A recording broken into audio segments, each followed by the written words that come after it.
Um, hmm, hmm, hmm, hmm, hmm, hmm, hmm. Okay, I think everything's on and going. How are you? It's very early here in London. It is 5:30 in the morning. Yesterday on the stream, which would be last night for me, I was like, I'm gonna go on at 4 in the morning because that way it'll be evening for the good people out there in America. And because I gotta try different times to do this Twitch stream, because I have to figure out when people are, around, when they're interested. Because I don't know if people are going to be interested in this thing if they can't actually access it, when it's happening live. I'm drinking my tea and I'm going to have some toast and I'm going to start making more sense while I'm speaking. But what I'm trying to get at is I did not live stream. I did not begin this live stream at 4 a.m. I am beginning this live stream at 5:30, which means, by the way, if you're here, say hi in the chat because I can't tell who's here. I can't tell if anybody's here, and that is the way I like it, at least for now. We had a great crowd there yesterday. It was great. We had a lot of fun. We talked a lot about chips, and what else did we talk about? A lot of things. We talked about what we were watching on the screen, what I was taking you through. Hang on, let's just see. What time is it? I looked at it a lot of different times. This is my little timetable. Right now, it's 5:30 a.m., so it's 12:30. It's after midnight in New York. This is not easy.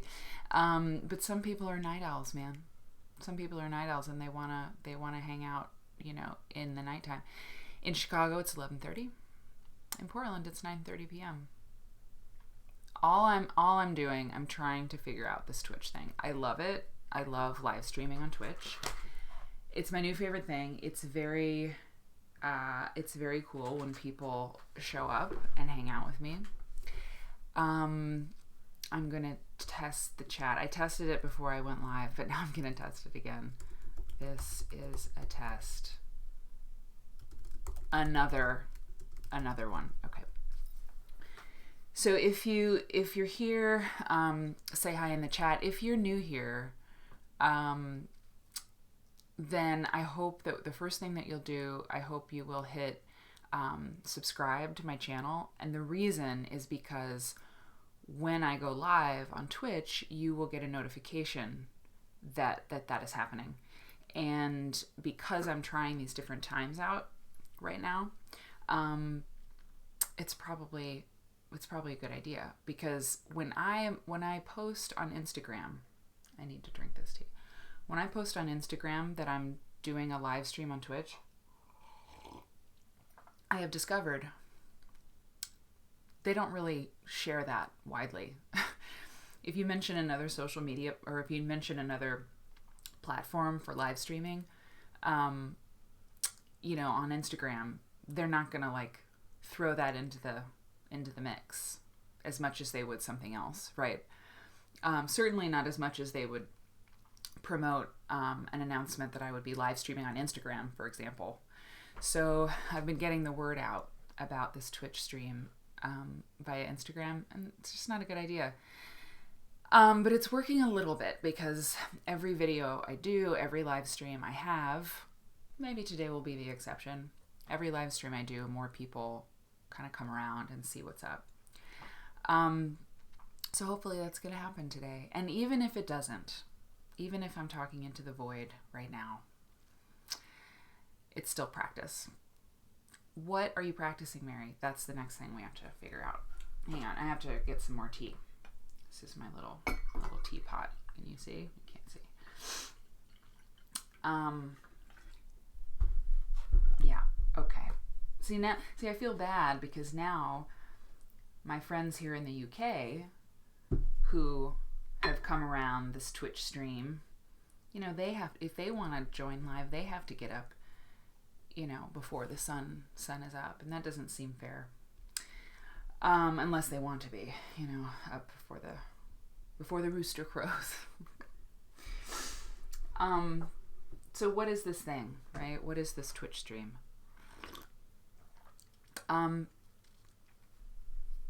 A few years ago, I guess it's been It's been a number of years ago. I stopped making quilts as much as I started reading about them and thinking about them. And I got into quilt history, and I got into sort of the life of the quilt out in the world, right? Beyond the quilt world that I had been working in, beyond the quilt world that I knew.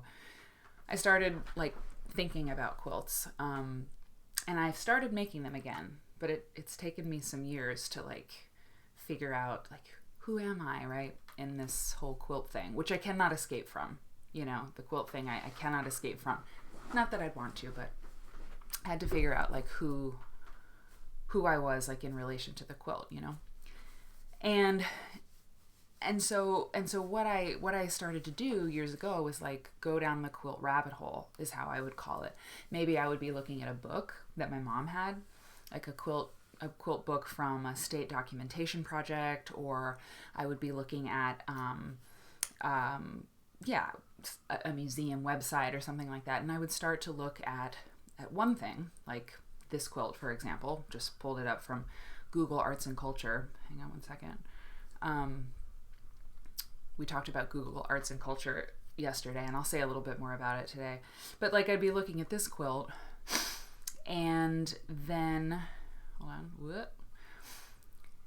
It's so great. And I would see the maker's name, and then I would go look for more quilts by that particular maker, and then I would learn that, you know, the maker of this quilt was quilting at, you know, this time, you know, hold on, at this time in history, you know, this person was living in, you know, for example, this quilt, Housetop, it's a Gee's Bend quilt. You know, I would want to look up, you know, what's Gee's Bend, right? There was a time in my life I did not know what the Gee's Bend story was. And then there was a time in my life when I realized what I knew about Gee's Bend, the story about the quilts that come from there, was actually wrong. So I go down the quilt rabbit hole in this way, and I love it. And if you've seen my lectures, or you've just heard me go on at like a cocktail party about quilts, then you know that, like, I mean, I really like to share what I know, what I've learned, you know, about this stuff and about anything. Just go on and on. But the quilt stuff I really want to share it, because I think the story of the quilt is really special, and it really matters.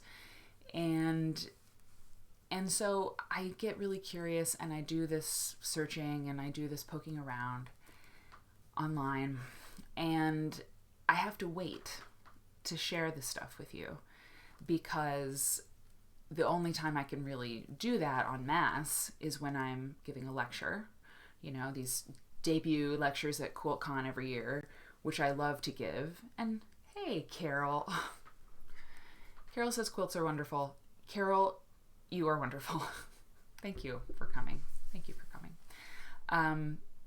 Thank you for coming. I really didn't know if anyone was here at all, but you know what? I'm staying the course. So this whole thing, let me get the chat up here. And by the way, what just happened is that Carol Hempel came into the stream, and she came into the chat room, and she said hi. And if you're in the chat room, you should say hi, because this thing gets really fun when you are here and we get a little conversation going. Okay, so normally I have to wait to share all this cool stuff that I find with you until I'm lecturing, or I'm doing a gig for your guild, you know, like talking to you about quilt history, showing you quilts, doing a trunk show, talking about these things. I have to do it then. I can't do it any other time, right? But now I can. Twitch is a live streaming platform, and if you're new to it, you're not alone, because I would say most, if not all of the people, I don't know, most of the people who have joined in on this little thing are new to Twitch as well, including myself. Twitch is it's a live streaming platform.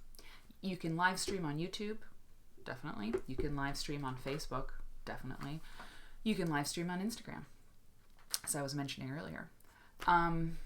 But I have a feeling that Twitch, which has been around for a while, Twitch is going to be, it's going to take over as like the only place to live stream. Maybe I'm wrong. Maybe I'm wrong, but you know, everything that people, you know, Facebook feels a little long in the tooth these days, and YouTube is just, I mean, there's so much content. I mean, to even say like, let's Google how much content is uploaded to YouTube every second. How much video is uploaded to YouTube every second? Yeah, 1 hour of video. 1 hour of video is uploaded to YouTube every second. So, you know, I'm good. Like, I do some stuff on YouTube, and I really like YouTube, and I've been doing content for YouTube for a long time. As Mike, I was talking to Mike McCormick of Quilt Folk yesterday. We were talking about all this, and he was like, you know, yeah, if you do this stuff on YouTube, this particular live stream quilt content thing on YouTube, you know, it gets thrown in with all the rest of your stuff, right? All the rest of your and old stuff, you know, quilty and Fons and Porter stuff and whatever. And this I want this to be different, right? This is like different. This is a different show. It's a different thing. It's a live stream, and it's on Twitch. And so what I hope that you will do is tell your friends, because it's hard to promote me being on this thing on all the other things that don't want me to be here. You know what I'm saying? So what happens is I'm going to go down the quilt rabbit hole live with you. I'm going to do what I always do, or what I do often. What is this? Nope, don't want you on. Okay. I'm going to do, you know, my quilt research, my quilt explorations, and we're just gonna, I mean, a lot of people, you hear about Twitch, and, you know, who cares? Because what I didn't mention in my little preamble is that Twitch has been primarily for gamers, like they stream their video games. What is that? Oh, hubcap quilt. I haven't officially started, you know, rabbit holing here. There's got to be a better term. Rabbit hole. I mean, it's a very, I mean, I say it all the time. Go down the rabbit hole, but I mean, what can we say instead of rabbit hole? Go down the golden brick road. I don't know what we're gonna say, but we're gonna figure something else out. So, sorry, I got like a thing. So the goal is, and Carol, yesterday's stream was super fun. It was my favorite so far. I keep learning things every time I do this, and look a bit evil. Hang on one second. Usually I have it's a bit better. Usually I have the sunlight streaming in, but I don't have that today. Not yet. I learn something new every time I do this, and yesterday was just super fun. There was a, getting into the weeds. Yeah, we're in the weeds. Yeah, it's good. I feel like when I was waiting tables, you know, for 10 years of my life, starting in high school, we would say, I'm in the weeds. Like if you were really in trouble, you know, like you had a lot of tables and you really had, it was like, oh God, I'm in the weeds. Like you have to help me. I'm out here. Help. Like in the weeds, but it's got potential. Anyway, yesterday was really fun. We looked at Google Arts and Culture a little bit. That's kind of where we were when we ended. And so I'm going to pick it up a little bit with that, just in case you just tuned in. You're like, what are you looking at? Well, this is amazing. This is a quilt by Douglas Coupland from 2003. But first, in case you did not see, Google Arts and Culture. Okay, so Google Arts and Culture, as we said yesterday. It's an online platform of high-res images and videos of artworks and cultural artifacts from cultural organizations around the world that contribute their images to Google Arts and Culture. So basically, Google Arts and Culture is it's a search. You search for something within Google Arts and Culture, a painting, a picture of a painting, or something like that. And, art and stuff. Like Quilt, let's search that, right, for example. And all these different museums who have, are partnering with Google Arts and Culture.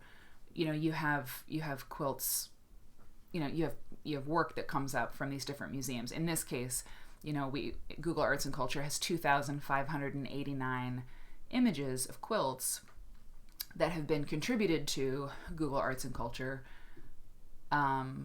contributed by Souls Grown Deep Foundation. Oh wow, that's cool. They've got some new stuff. San Jose Museum of Quilts and Textiles, the good old, where is the International Quilt Museum? Hudson River Museum. Okay, so it's really groovy. Like it's a really groovy thing.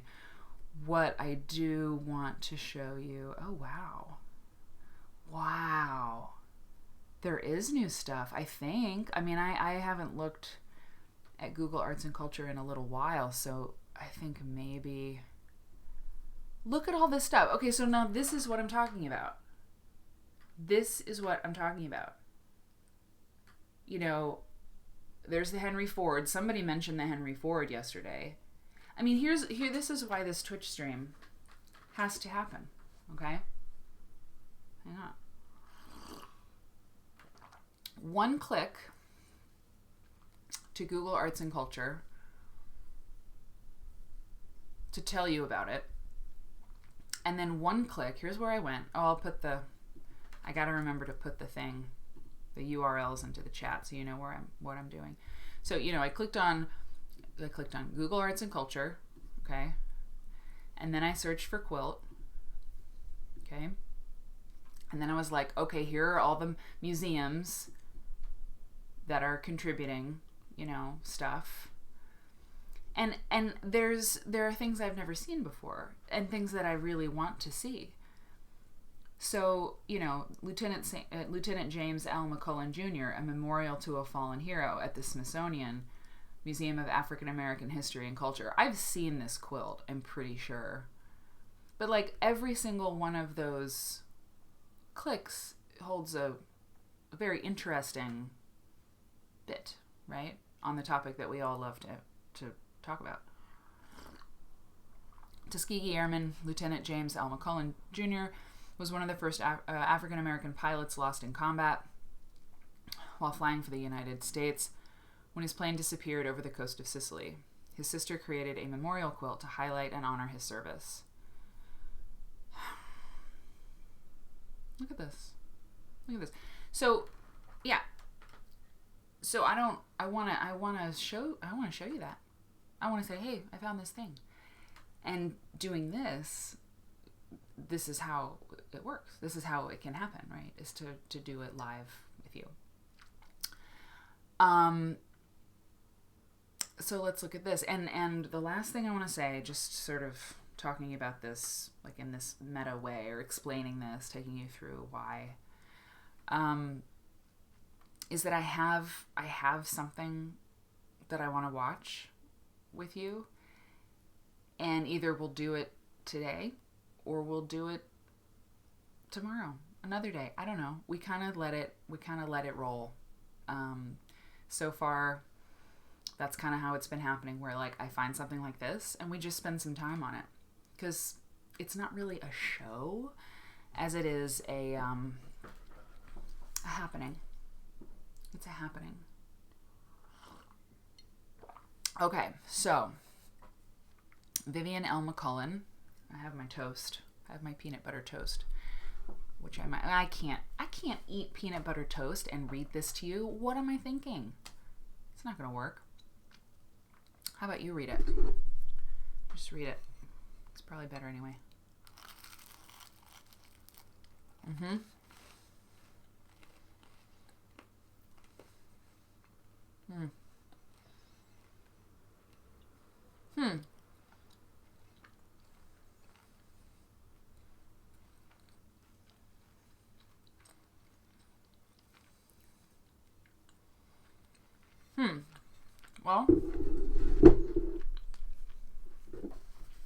So he wasn't found, right? So in case it's too small, maybe it's too small on your screen. I don't know. It says memorial quilts, 19th century kind of a thing, started happening in the 19th century. Record memories, honor, remember loved ones. So for Vivian L. McCullen, a memorial quilt. Hey, RSK. Wait, RSK. RS Quilty. RS Quilty. Hello. So glad you're here. And it's really early here, but I'm into it. I didn't make the 4 a.m. thing. It's because I stayed up too late. If I had gone to bed earlier, it could have happened. I'm gonna get there. Anyway.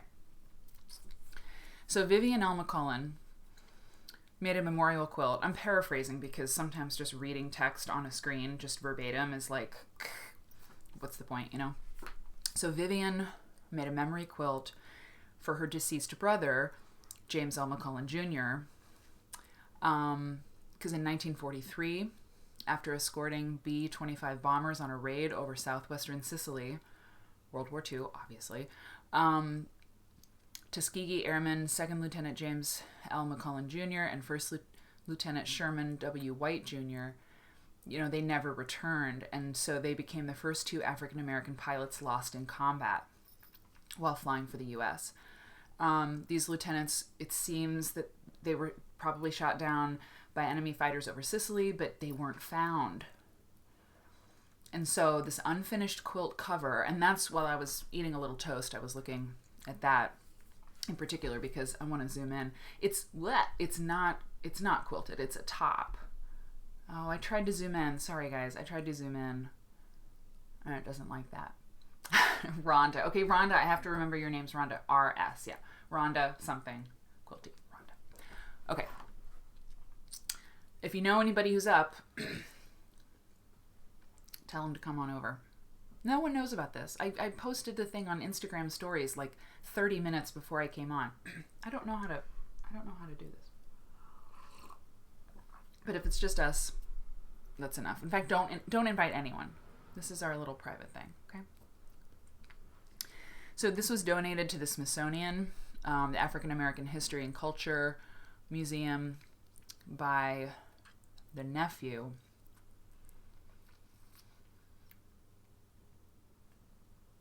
Okay, and the late Lieutenant McCullen here, who's featured in the quilt. The whole quilt tells the story of his time in college and training at Tuskegee Institute to serving with the 99th Fighter Squadron in the Mediterranean and his post-death legacy. Yeah, I mean, the Tuskegee story, there's many people, many stories, many historic... wow, that's really great. Yeah, there's more to say about Tuskegee, right? I don't know much about that. There was this terrible scandal, too. But I don't know enough about it to talk about it right now. Okay, anyway, so 1918, okay, born in St. Louis. Wait a minute, sorry. Hold on. It was Tuskegee. It was experiments, right? The experiments that were done on African American men, right? In Tuskegee.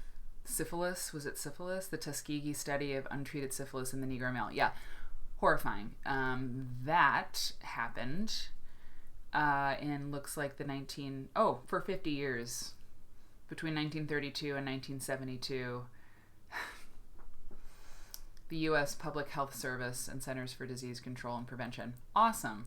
Yeah, I believe they actually, hey Joy, yeah, they were experimented on these men, unbeknownst to them, by the U.S. government. It's horrible. It's horrible. But you can't talk about Tuskegee, I think, at all, no matter what you're looking at, and not sort of acknowledge that happened and that it was very wrong.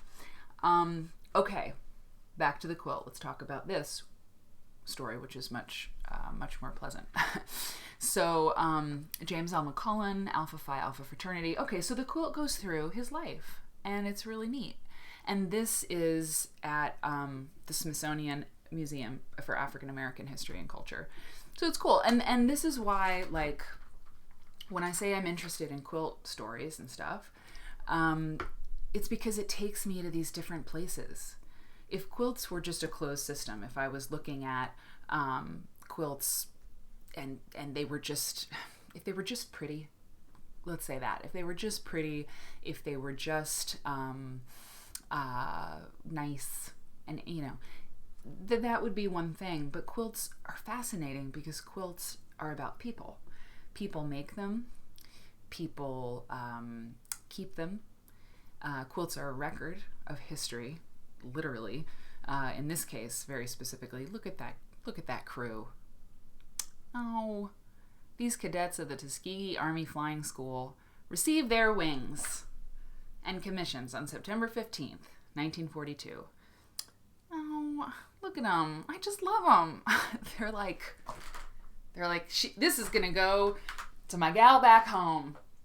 Yeah, I'm sure. I mean, they look great. Hey, look at that. That's awesome. That's so cool. Okay. Anyway, so the reason I like quilts, it's like, why, who cares about Mary's crazy about this quilt thing. Yeah, I know. Rhonda, exactly. The Tuskegee experiments are why a lot of, African-American folks, have expressed hesitancy about vaccines and about some, it's just this, why would you, the trust, I would say, was broken, in that particular, the Tuskegee experiments. It's horrific, right? So who could blame a person who has a cultural affiliation, right, with that group to be like, I need more information, right, about whatever it is you want to like vaccinate me with. Anyway, it's way too early for me to be talking about all this stuff.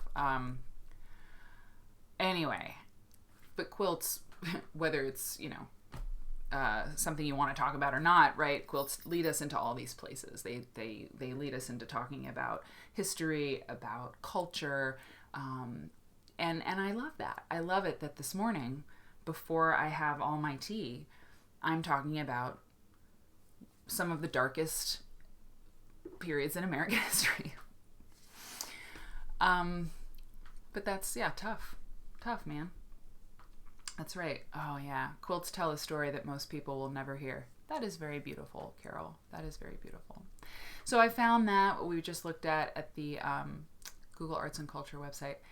This National Museum of Mongolia, amazing. There's patchwork that comes out of that part of the world that is unbelievably beautiful. So, like, we could just do that on a live stream. Just that, could look at that, or at least start there. What? A retelling of J.R.R. Tolkien's The Hobbit through quilting. Really? Well, I have to click on that.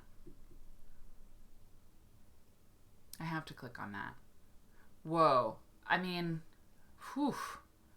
So this is from the National Quilt Museum. I've never seen this. A retelling of J.R.R. Tolkien's The Hobbit through quilting. Okay, so the National Museum that they're talking about is in, that's in Paducah, okay, so this quilt, made in 2012 by Sue McCarty of Roy, Utah, depicts the events of The Hobbit.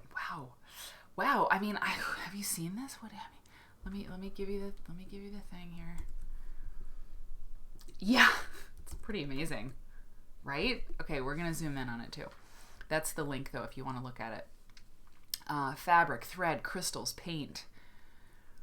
The quilt's foundation is a large piece of black cotton sateen, and most of the design work is created, sorry, it's hard to read because of the quilt, created through Sue's stunning free motion quilting stitches. Whoa. Metallic paint, Swarovski crystals. So are we gonna, I think Okay, so they zoomed. This is an online exhibit that they zoomed themselves, so that's good because they're going to take care of that part of it. The story begins on the lower left. Reluctant to trek a path filled with mad adventure, Bilbo stands before his bright green door with Gandalf. Wow, can you look at that? Look at these stitches. She did it with a free motion. She did it on her maybe, did they say long arm? I don't know how to go back. I don't want to go back and make us all dizzy. They said free motion. They didn't say long arm. It has to be. I have no idea. Anybody want to guess? Okay, so the mark on the door is J.R.R. Tolkien's initials taken from the Wilderland map in the preface of the book. Okay. Oh, now I click this little thing. Okay, here we go. I know, it's astounding, right, Rhonda? Okay. Boom. Following the Quilted Path. Oh, the Quilted Path. The first adventure is an encounter with the monstrous trolls. Bill, Bert, and Tom. The monstrous trolls. You know what? I haven't read The Hobbit in a long time. But I don't think that were the trolls in the movie. I know the story. Like when I was a kid, we read the Hobbit and everything, and then the Lord of the Rings, all that stuff. But most recently, I've been looking at the Hobbit. I've been thinking about the Hobbit through a quilt. Amazing. But before that, the movies, which I love. I love the Peter Jackson movies. Were the trolls in the movie? And is this Lord of the Rings or is this The Hobbit? I don't know. But my point is, I don't remember 3 trolls in the movies. Am I wrong? Interesting. Drunk and argumentative. Yeah, I would remember drunk and argumentative trolls, especially if there were 3 of them. The 3 are ready to cook and eat anything that crosses their path. Well, that's not very friendly. Okay, look at this. Ooh, we're going to get to Gollum. Look up there. Pretty cool. Unless you're Bilbo. Oh, and then we got this. Look at this nice exhibit that they've made. Google and the National Quilt Museum. This is great. This is pretty great, right? I just click the little arrow and it takes me to the next spot on the quilt. Thanks, Google. Thanks, Paducah people. Okay, the path continues to Rivendell, the home of Lord Elrond, an elf lord who will provide welcome and wisdom to the travelers. The map, propped against his table, represents Middle-earth. Are you serious? Look at this. I don't think I can zoom in, y'all. Oh, I can. I can. That is a map of Middle-earth.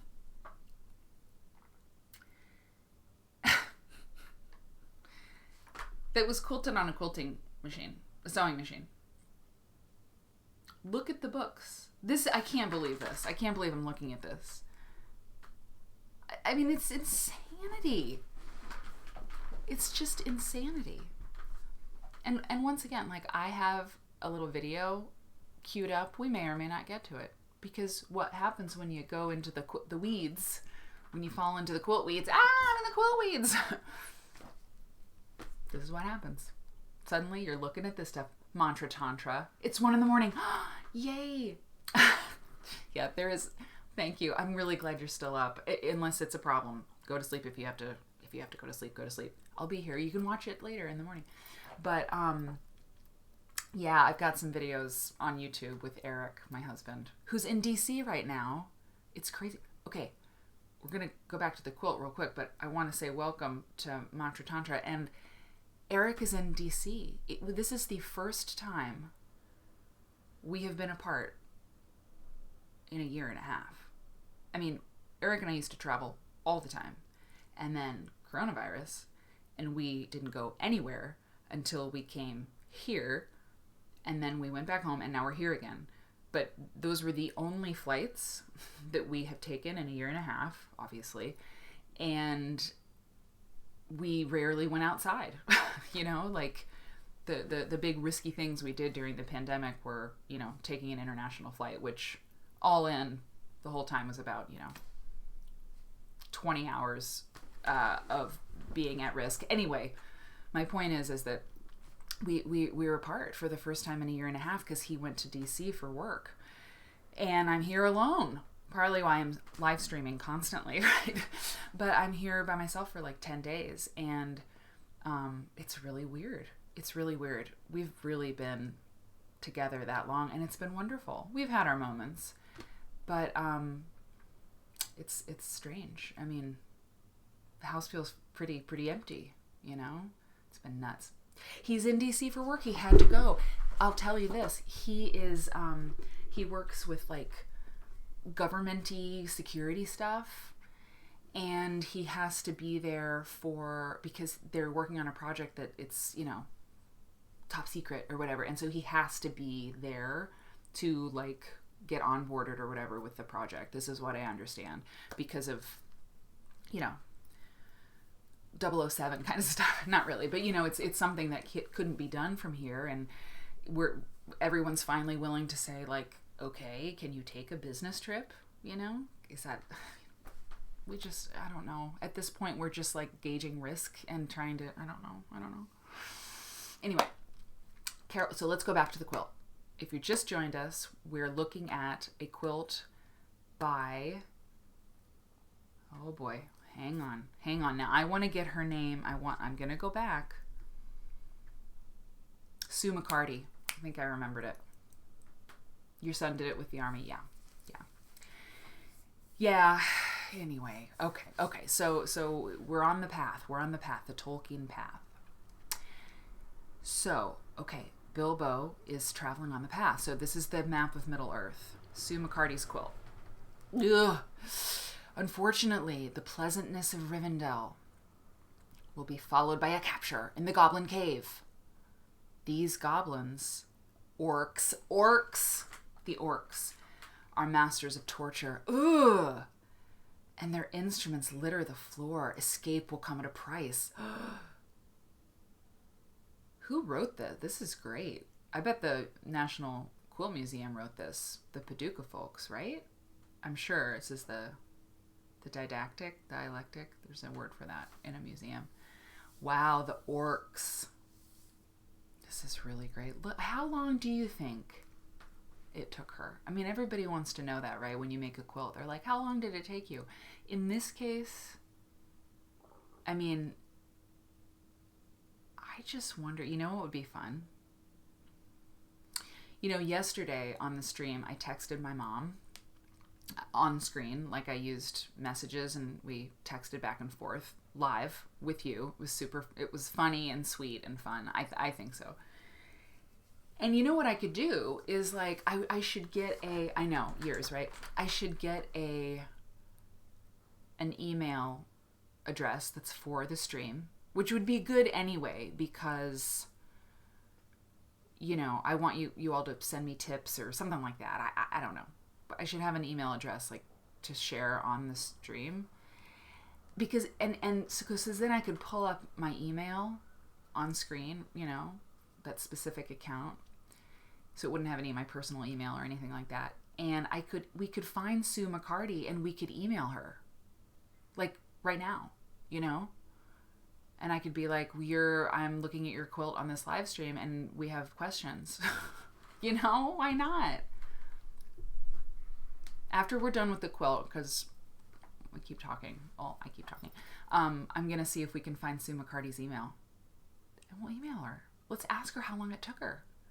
She probably gets that question a lot, but not on a live stream. Okay. There he is.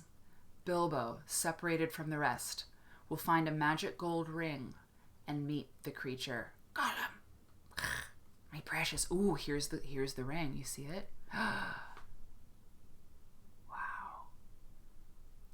It's free motion, people.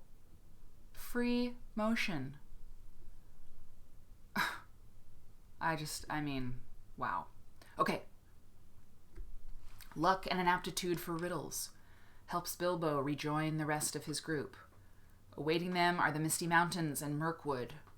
At this point in the quilting journey, artistic license was used to combine the adventures of mountain and forest. Okay.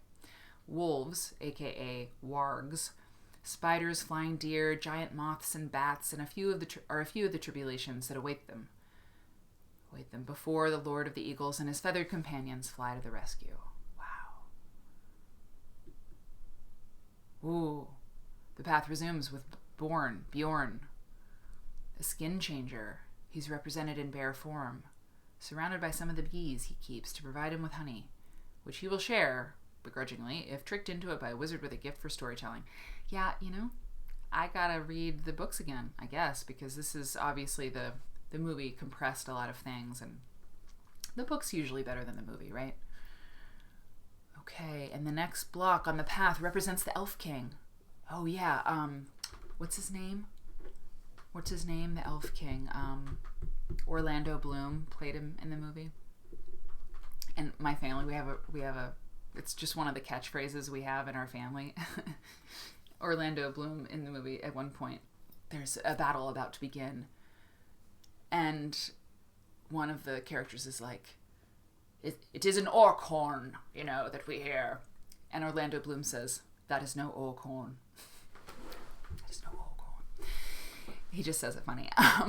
Okay, so the next block on the path, so yes, with a love of treasure, the Elf King is not opposed to locking dwarves in his dungeons to persuade them into revealing the whereabouts of even more gold, silver, and jewels. Okay, all right. Okay, this is a big quilt. Okay, elf dungeons are not inescapable. Okay, here we go. So I'm not gonna, you can look at the rest of the quilt on your own. There's a lot of quilt here. There's a lot of, Smog the dragon. There's a lot of cool stuff to look at. This woman's work is crazy. It's crazy. Oh, she wrote it. Sue wrote it. This whole cloth quilt is my attempt to depict some of the events that await the unsuspecting hobbit Bilbo Baggins. That is cool. So she wrote the descriptions. Some of you may ask, where are the dwarves? Due to the limited space, I've chosen to represent them in 3 subtle ways. First, I was wondering that. I was like, where are the other people? First, there are 13 musical instruments tangled among the floral vine. Cool, which serves as a border between the blocks. And there are 13 barrels on the Lake Town dock, each the color of a dwarf cloak. And there are 15 crystals on the eagle's saddle, 13 of which are for the dwarves, with 1 each for Gandalf and Bilbo.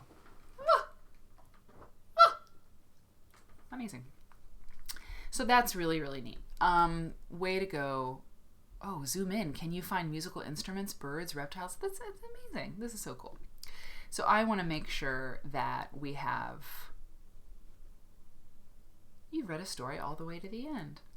Oh, well, thanks, Bookworm. I want to make sure that we have the name right, Sue. Yeah, I want to make sure Sue McCarty. Glad I checked. Okay. So that was a fun adventure. I mean, we just went through Middle Earth. Didn't know you were going to do that. Okay, so we're just going to come back to this all the time, right? Because Google Arts and Culture has a lot of neat stuff in it. But right now, I thought we'd watch a little film. It's late. Wait, it's real late there. I don't know.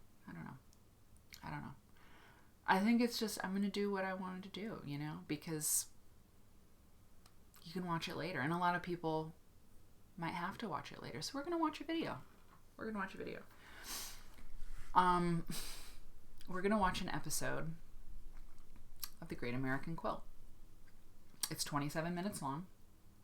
I'm going to try to not stop as much as I usually do. I can't promise that.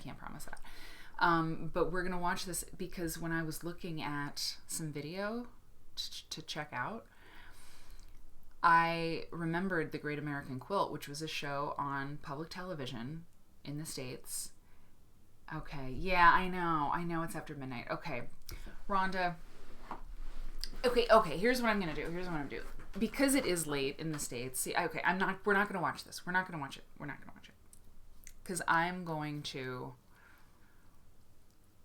be on for I'm going to be on for longer, but I don't want to watch a video because it's true. It's late there. So what I'm going to try to do is watch videos at a more like, I don't know, maybe a more like evening time for you, which hurts me, which is good for you, or during the daytime, because I think the 2 a.m. movie viewing for some of you is probably not so great. And I want you to watch it and be here, right? So you need to go to sleep.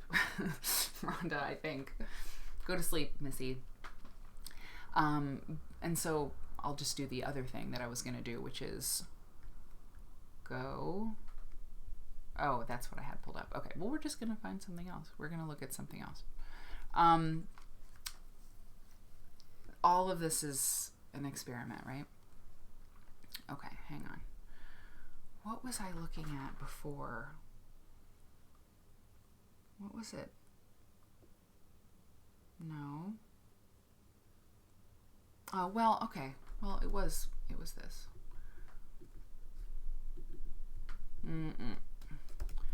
Penny McMorris. It was Penny McMorris. So this show, which we will watch at some point, and I'll put it in the chat, because good night, Rhonda, because if you want to watch it before we watch together, you can.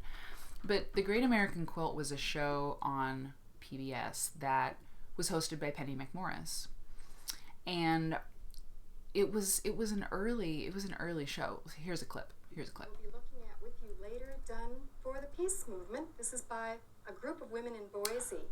What? Wait till you see some of the other quilts that we've got that have everything up. We talked about Boise. That's the Boise Peace Quilt Project. We talked about that like 3 streams ago.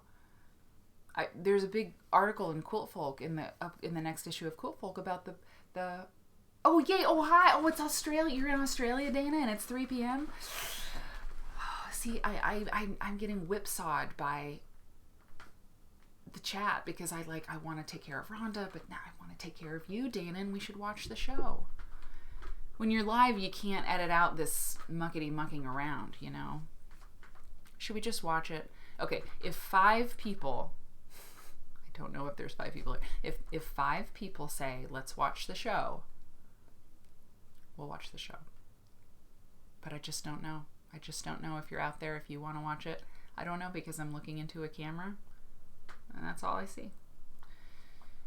But we talked about the Boise Peace Quilt Project in a stream a few streams ago, and it was really cool. And so here it is, like on the show. So Penny McMorris is the host of this show. To being done with bowling shirts.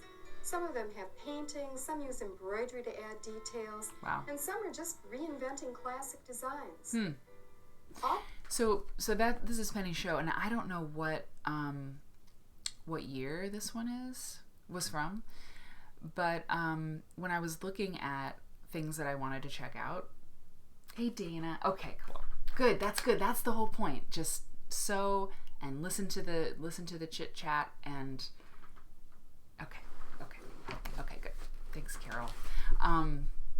Yeah, just sew and hang out with us. That's exactly what it's about.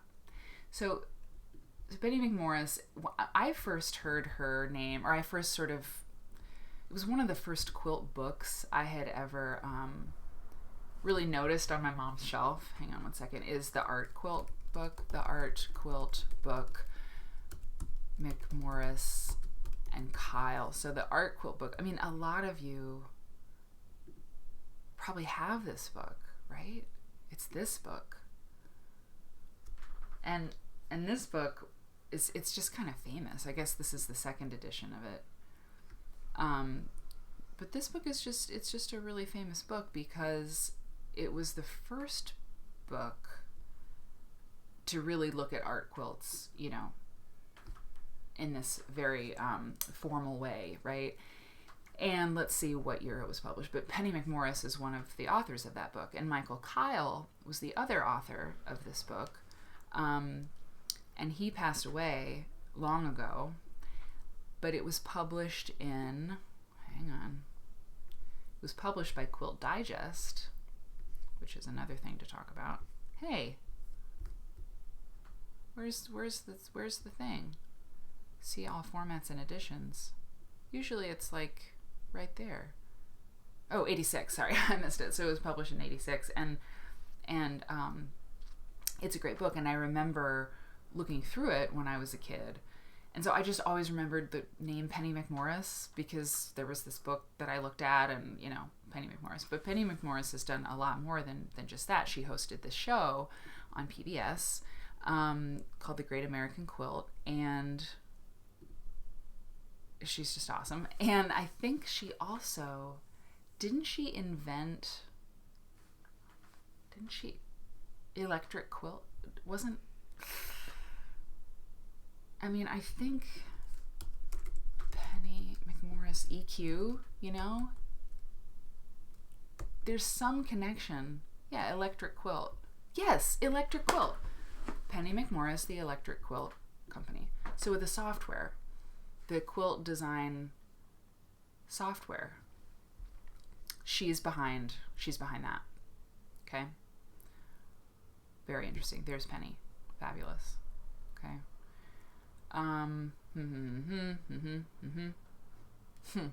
She convinced the local PBS station in Toledo into letting her produce and host several television shows about quilt history and contemporary quilts.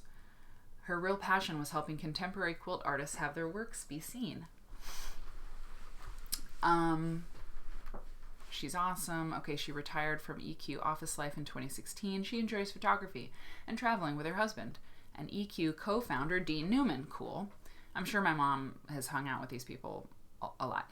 Former marathon runner and now active walker, can be seen with camera in hand on any given day in Bowling Green, Ohio. The EQ staff loves it when she pops in to cheer on her former teammates. Well, those are some good vibes. So anyway, she hosted the show on PBS, and it's just it's so cool that we could watch this. And so let's do it. At least part of it. And when I picked this video, RJR, look at that. When I picked this video, I did not know that Rod Kirikoff makes an appearance, and we'll talk about that person in a little bit. There's a lot to say, and I did not know that he was in this video, but he is. As a very, very young man, he's in this video. The Great American Quilt is provided by Lehman Publishing, publisher of Quilter's Newsletter Magazine, the magazine for quilt lovers. By Fairfield Processing Corporation, maker of Polyfill brand products for crafting. By RJR Fashion Fabrics, where innovation is a tradition. RJR Fashion Fabrics? They don't call it that anymore, right? By Fairfield Processing Corporation, maker of Polyfill brand products for crafting. Sorry, by RJR Fashion Fabrics, where innovation is a tradition. By New Home, changing the way America sews. By Keepsake Quilting, publishers of the Keepsake Quilting Catalog, the Quilter's Wishbook. And by American School of Needlework Incorporated, publisher of books in all areas of needlework.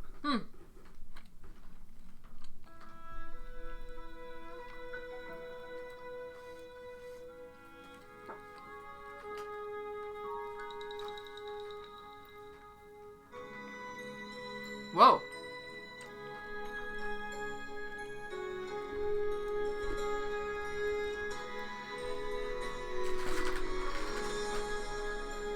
So dramatic.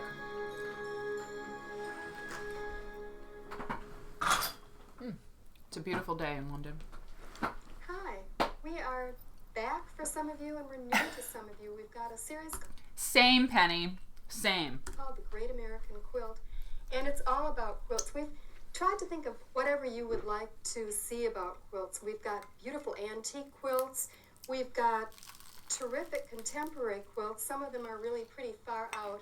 And we're going to start each program talking about history, and in particular, what life was like for the women who made those quilts.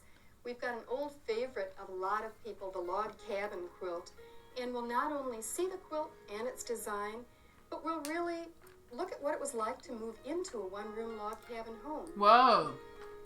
Imagine her feelings when she first saw the log cabin. She thought it was a joke, or perhaps he was showing her a barn. But no, This was to be their home. Another features wonderful flag quilts. When we talk about how women sewed thousands of quilts to raise money for soldiers during the Civil War. We'll even see some of these flag quilts warming office walls today in a Long Island toy company. Cool. We'll talk about how women's lives were changed by a fantastic new invention, the sewing machine. And I'll show you some wonderful pieced picture quilts that developed after women could sew quilt blocks by machine. Is this not amazing, her show? I have love about it. 2 months sewing to do. I never was so tired of sewing in my life. My fingers are worn out. We'll talk about romance and share the mysteries surrounding one wonderful bride's quilt from the Museum of American Folk Arts collection. And we'll even eavesdrop on gossip that went on at a quilting bee 50 years ago. I remember Mrs. Jessen as being slow-moving and slow of speech and rather dramatic in her storytelling. Too bad I can't remember the story, but all I can remember is the ending, told very dramatically and a little breathlessly. And when the little dears were born, they didn't have any eyes. What? After we look at history, I'm going to hand you over to our two how-to experts, Diana McClellan and Laura. What was that? That was horrible. I don't know. I was eating toast. Maybe I missed something, but that was terrifying. Nouns. Now, they've taught thousands of quilting students how to quilt, and they also know how busy you are. So they've developed some really quick and easy methods. These methods are going to be perfect for the beginner, but they're also really full of tips that even the old hands at quilting will enjoy. Their quilt blocks and whole quilts combine traditional quilt design with a real contemporary sense of style. If you sew a new block with them each week, by the end of our series, you'll have the makings of a scrap sampler quilt. And they'll even get out the quilting frame and show you how to quilt it. Then I get to do something that I always like to do, and that's show you some really contemporary quilts and show you how tradition gets pulled a little forward into the future. We've gathered a wide variety of quilts by people all over the country. Here's one that we'll be looking at with you later, done for the peace movement. This is by a group of women in Boise. But wait till you see some of the other quilts that we've got that have everything on them from sequins to being done with bowling shirts. Some of them have painting, some use embroidery to add details, and some are just reinventing classic designs. Also, some of the quilts have stories to tell, and so we'll listen as we look. The story of this quilt unfolds as the main character waves goodbye That's as Rumi. he starts out on his journey, Rumi O'Brien.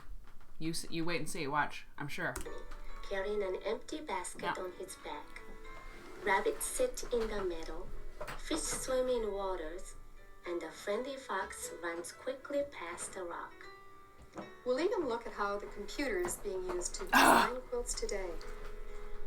We're out to celebrate what's going on in quilt making today and to show you how you can become involved. We'll see. I love it. Okay, real quick.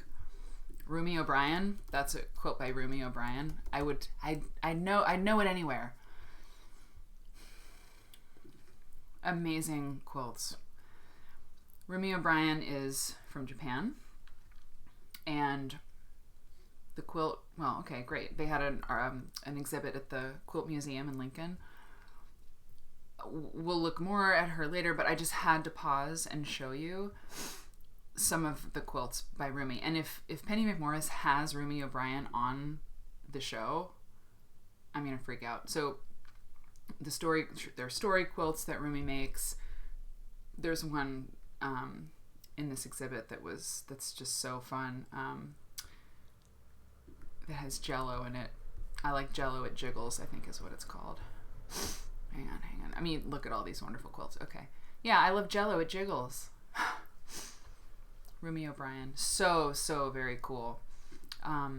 This is about an argument with her brother, this quilt. So they're all stories. So I'm going to put this link in the chat. You can read about Rumi O'Brien, but you have to. She's amazing. I would like to meet her. I think she lives in Missouri or something. Anyway, I remember when I was planning all the Quilt Folk trips, because I'm not the editor-in-chief anymore, because I had to step down to do things like this. I really wanted to get her in the magazine, and so I have to figure out where she lives so I can make sure that the person who's in charge right now, Brianna, makes sure to get Rumi in Cool Folk magazine. Okay. See quilts made as statements against racial conflict, homelessness, and domestic violence. And we'll show you ideas on how you can make a quilt to give to someone who needs one. We know that a lot of you have family quilts that you want to know a little bit more about. So we've got a resident quilt expert, Rod Kirikoff. He'll be with us each week, and he'll take a look at some of those popular favorites that your mother and your grandmother probably made. And then we'll take a look at the present and interview some of the best known names in the quilt world. We'll get tips on dyeing fabric from Jan Meyer's Newberry. Sonia Barrington will show us it's actually easy to marbleize fabric. Judy Warren, Susie Shy, and Terry Mangat will tell us how to incorporate mixed media techniques into their work. And we'll see what Nancy Crow is doing to the old quilt favorite, the double wedding ring. We'll even talk to editor Bonnie Lehman to get her overview of today's quilting movement. And to top off each show, we'll show you a dazzling display of quilts made by quilt artists from coast to coast. Quilt making has never been more alive, and we're going to hope to show you this in the people that we have here and the wonderful quilts that we've brought together for this show. So we hope you'll be with us on The Great American Quilt. Now that we've given you a little sneak preview, we're going to start... Quick thing. Okay. So, yeah. So I've been working for several years, right? I've been, part of why I'm doing all this stuff, right, is because I want to make a documentary, and I've got an agent, and I've got a pitch, and I've got all this stuff, and I want to make like a 10-part series on quilt history. You know, that's been the goal from the beginning. And like, I can't really do anything else right now until the show is like sold to, you know, Netflix isn't going to do it. Like, they just don't do craft and arts programming really, but I want to make a documentary for a major streaming service. And at this point, like, it feels like I'm a little bit like sheepish about this project because, you know, it's like I've been talking about it for a while, but it still hasn't happened. And so it can be a little bit like my pride is a little bit hurt sometimes, which is stupid. It's stupid. It takes forever to make anything. My brother-in-law is a filmmaker, like an actual filmmaker. And he's like, oh, it takes 10 years to make any kind of really anything. So, but, you know, watching Penny's show, it's interesting. I mean, stuff like happens on live stream that you just, I don't know. I mean, like, I'm having this idea right now on live stream that maybe I'm going about it all wrong. I mean, is there time for a show like this, like a TV show, rather than like a documentary, you know, short series kind of thing, which is a different beast. Like, I want to make that. That is a thing that would be very good. A 10-part series on the history of quilts in America specifically. And then season 2, you know, is like quilts around the world or something. But maybe, there's quilt shows out there, obviously. There's shows on public television, obviously, but they're how-to. They're like all how-to shows and stuff. What Penny McMorris was doing was really different. And I don't know how many, actually, I do know how many. Hang on. Whoop, sorry. I do know how many episodes she did. Look, I have an old episode book someone scanned for me, Quilting with Penny McMorris. Is that right? Are these all the episodes? It can't be. Maybe. I don't know. I'm not sure. I have to figure out what exactly it is that I'm looking at. I don't know. Anyway. But like, you know, this show is really cool. And it's not just a how-to show. It is about quilts in culture. And it is about, like, you know, a lot more than just the latest fabric line, you know? And so maybe I'm like going about this TV content all wrong. Maybe I should like pitch an actual show where I like talk to people, you know, in a studio. I don't know, man. I don't know. It's just really interesting. Okay, let's go back. Because this is fabulous. It's fabulous. Start writing quilt making. Diana and Laura have a very easy block for those of you who are just beginners. So don't worry, you won't get lost. They're going to start by showing you how to use a rotary cutter on this block, which is the rail fence. Okay. We're going to be covering I don't know. I'm gonna. Well, why not? in a Let's watch scratch it. sampler. What else am I doing? And in a 13-week series, we hope that you'll really enjoy being with us. This one was done by Sally Barlow, and she was a student, and she completed it in 13 weeks. Wow. Incredible. Way to go, Sally. We designed this quilt with you in mind because we know that you have real busy schedules and families and jobs. So we're going to be showing you lots of quick and easy methods for cutting and sewing your pieces together. And we're going to be covering traditional blocks. Notice the one down in the corner, the log cabin. I bet they've heard of that one before. I bet their grandmother has one. Hang on. And then there's a memory. And of course, we love little house blocks. Oh, and yes. you will too. That's right. Attic windows. And today's block is fence rail. Right. This one will teach you some new methods, perhaps. It's called quick cutting and strip piecing. And we're going to get started with that, right? That's right. Diana and I both like to use 100% cotton. As a person who's made this kind of content, how-to content, I don't know if it looks, I don't know how it looks to you, if it looks hard or it looks easy or it's hard. It's pretty hard until you've done it a lot, and then it becomes a lot easier. But like, yeah, I mean, it's a lot to make it work. To make like a how-to quilt show work. It takes a lot. I'm just researching something so I can tell you a little bit more about Penny McMorris and stuff. So, okay. I think we both feel that they work so much better than the polyesters or even the polyester cotton blends. And we really like to have fabric that hasn't been pre-washed. Mm-hmm. The reason is because we like those chemicals that prevent mildew and soiling. Right. Mm-hmm. But we don't like our fabrics to bleed or to release color. So we have a little trick for you, though, with this water. No, I'm not taking a drink here.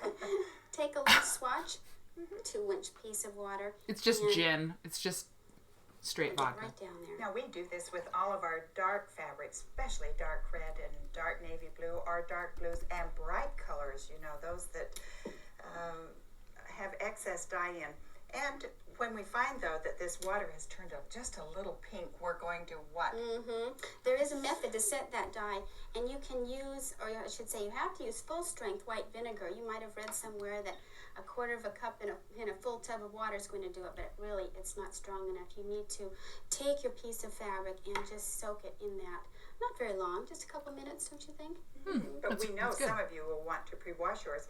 So just take your fabric and put it into a basin of warm water and wring it out, and then take it into your dryer and let it, when it's just damp dry, take it and press it.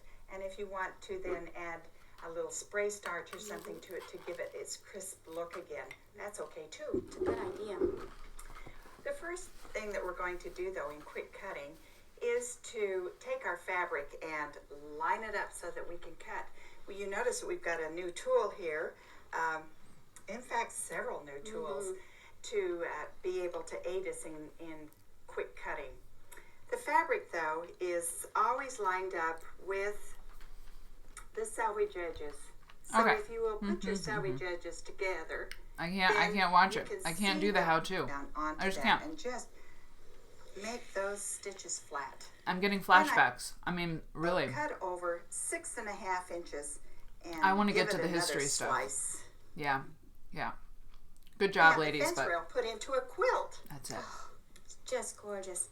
It's nice to see the stair stepping go up and down. And that little red is just poking in and out here. And I like the contrast of the white that separates it. Oh, Laura, you did a great job with that. Oh, Diana. It sounded like she said, "Oh Lord, you did a great job with that," but I think she said Laura.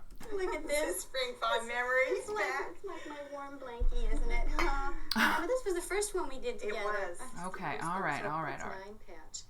In the next section of the show, I want you to come up with me and look at a very beautiful quilt. Each week I'll be showing you some contemporary quilts with a traditional kind of look.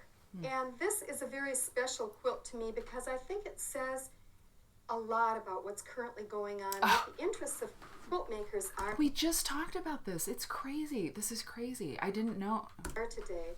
This is a Boise Peace Project quilt. They've done 25 quilts, all to raise people's awareness of the fact that we need to do something about the idea of peace today. This particular quilt was done with a group of Soviet women. The Soviet women did the central panel and the borders, and the American women did these wonderful portraits of Soviet and American children. There are 40 It's really cool. little pictures in all. The idea is it's hard to tell which are the Soviet children and which are the American, and that's the whole idea of the quilt, that they are no different, that they all have to need a secure future, and that's what this group is working for. In another part of the show, I want you to take a look at quilts that you have in your family. And I know a lot of you have them, so I've talked to Rod Kirikoff, who will be with us each week, and he's going to talk about those exact kind of quilts that you have at home, starting with the old favorite grandmother's flower garden. Oh my God. Rod Kirikoff is an internationally recognized authority on quilts. He co-founded the Quilt Digest Press in San Francisco and has helped museums and individuals form quilt collections. He's just written a book called America's Quilts, Cloth, and Comfort, which is all about the history of American quilts. So I knew he was perfect to tell us more about the kinds of quilts you may have in your family. This is really nice. I like this. I think it's a really pretty little one too. It's a grandmother's flower garden variation. When I was dealing in quilts, I always like to find variations on a theme or just something a little quirky. Yeah, I've never seen one like this before. But it's based on the traditional grandmother flower garden with the hexagon center. The traditional one would be built up of rows of the hexagons. That is interesting. And then a solid, and then a print forming kind of the flower or rosette, the flower garden. What she's done here is just used a larger hexagon, and she's made it with triangles. Yeah, She's used 3 solids. Made more work for herself, didn't Definitely. And then her prints. And she's taken the color of her solids from the print fabric. Women who made quilts, they love their fabrics, and they always used it to kind of decide for... Okay, I just have to say, so Rod Kirikoff, he's a friend, and he's wonderful. And because there's not, hundreds and hundreds of people here, I think I can leak. This is Rod today, okay? I know him from, I know this Rod, okay? And he's a very famous guy. He's a quilt collector. And he wrote that wonderful book that Penny mentioned, American Quilts, History of Cloth and Comfort. But this is a book that's very, very famous, and if you might recognize it. And people watching later, I bet a lot of the people who come to the stream later will nod their heads, that they know Unconventional and Unexpected. American Quilts Below the Radar, 1950 to 2000. Well, this book has been out of print for a number of years because and it's sold out. I mean, you can't get a copy of this book. It's so popular, it's so beloved, and it's so beautiful. It's just a really beautiful book. Hang on. And it's out of print. Well, Rod and came to Quilt Folk and talked to us about reprinting it. And we're reprinting it. It's going to be out in November. We have added a few bonus quilts. Rod had bonus quilts, or had other quilts in his collection that we added. I think 21 new quilts. There's a new foreword by Carolyn Maslumi, and yeah, it's going to be a big deal. We've just started pre-selling to the Quilt Folk audience because they got pre-sale, like they got first crack at it. Here's his first book there. And now it's coming out. It's coming out again. And that's really exciting. So yeah, it's a beautiful book. It's absolutely gorgeous. So yeah, so that's what's up.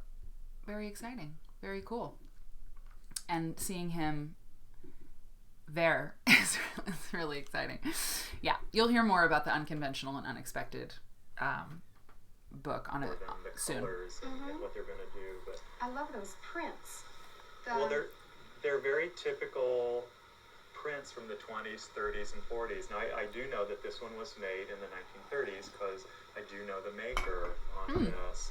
Okay, on those prints, I was going to ask you, if someone has a quilt, and these are so common, how do you tell a 30s print from, say, an 1860s print? It's a great question. There's a general rule with the 20s, 30s, and 40s prints.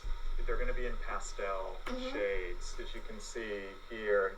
This more pastel, the colors here, they just have a softer, more pastel look. Kind of a sherbet colors. Yes. And the scale of the prints, do they vary a great deal? Well, no, because you can see here, you've got small prints, and then you've got larger prints, and then over here, you have some larger prints. So it's more just the coloration, and then also, anyone who's wanting to learn to date their quilts needs to be familiar with the patterns of the period. And certainly Grandmother's Flower Garden was one of the most. I wanted to ask you about this too. Is this a clue to the 30s? You often see a scallop border.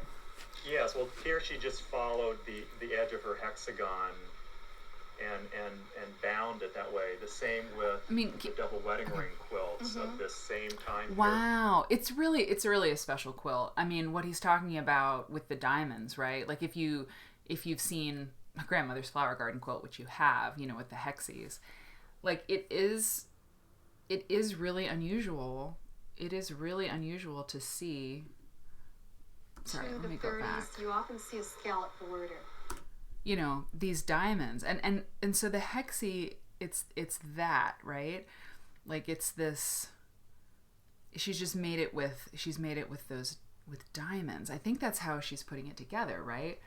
Definitely not prints from Tula Pink or Kay Facet, correct? Yeah, I think that's what I'm seeing there. And look at the border. I mean, I don't know. Have you ever made a quilt with a border like that? Because it's not scalloped, it's hexie. It's like a hexie border. I love watching this old stuff, right? Like this stuff from the past. Because there's so many the edge of there's her trends waiting for you. And bound it that way. The same with the double wedding ring quilts of this same time period with the curve. They just bound it on the curve. So that is another clue. A lot of the quilts from this time will just have the edge of the pattern and finished it in Makes that a beautiful way. edge, doesn't it? Yes, it really does. I like the way that it almost looks like a ribbon and it's twisting it. Yeah. We're back now with a special guest. I wanted to think of who would be the perfect person to give you kind of an overview of this latest quilt revival. And so I couldn't think of anyone better than Bonnie Lehman. Bonnie's the editor of Quilter's newsletter magazine, and I know a lot of you know that. I thought she'd be able to kind of tell us what's been going on from her special viewpoint. Bonnie, I think you've probably seen more slides of quilts than anyone over these years. I was interested in the fact that you started the magazine at a time when women were quilting, but there wasn't a lot of activity. What got you started in the very beginning on it? I was a freelance writer trying to do work at home, and among the ideas I had was mail order. So I was trying some quilt patterns through mail order, having... Legend. Okay, Bonnie Lehman, legend. Gonna let her finish, right? But I just wanted to let you know, because I want you to know that I'm watching this and engaged. So if I look down, it's because I'm making notes for future Twitch streams. I just want to tell you that because, if you're thinking I'm doing email, what's the point, right? Okay. Discovered a notebook of my mother's patterns that she had saved. So your mother was a quilt maker? Well, she wanted to be. She saved these patterns. My aunt made quilts, my whole family, but My mother, I think, just wanted to and never got around to very much real sewing. You were really in the right place at the right time because you were the first person to really get going before the shows started. I know for me, what you did was to let me know more than in any other way what was happening, who the people were. You had a broad outlook from the very beginning of showing just exactly everything that was happening. How did you decide that, in what tone to take for the magazine? Just a curiosity? Well, curiosity, and I was learning myself along the way too, and as I discovered what was going on more and more, that was what I wished to show, try to present the whole spectrum of what all the quilt makers were doing. You did that really well. You were one of the first ones to show contemporary quilts way back.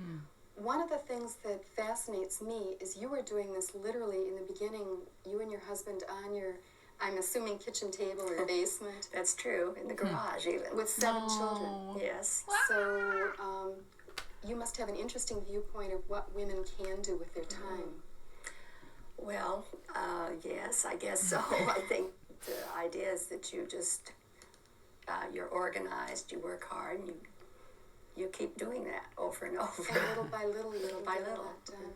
What do you see quilting doing? What does it do for you? What do you see it really doing for women on a whole? Oh, so many things. It's just been an eye-opener, I think, to so many women to learn what they're capable of. They've learned to be independent, have careers, at the same time be with their families.